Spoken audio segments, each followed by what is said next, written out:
Hi, it's Steve. Today we'd like to show you how to change the middle spray arm on your dishwasher. If the spray arm is cracked or damaged or plugged up, you won't get good washability and it will need to be replaced, but it's a really easy job. Let me show you how we do it. Our first step in this repair will be to remove all the items on that upper dish rack and then pull that rack forward enough that we can access the part.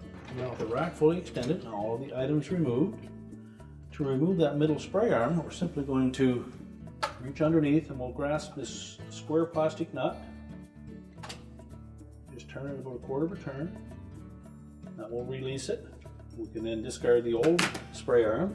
Now in installing the new spray arm, I want to make sure that we have this portion of it flush with the hub on that manifold.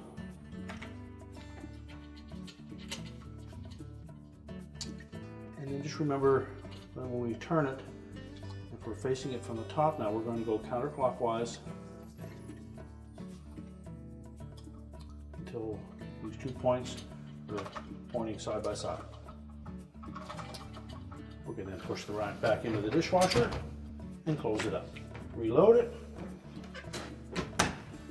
and our repair is complete.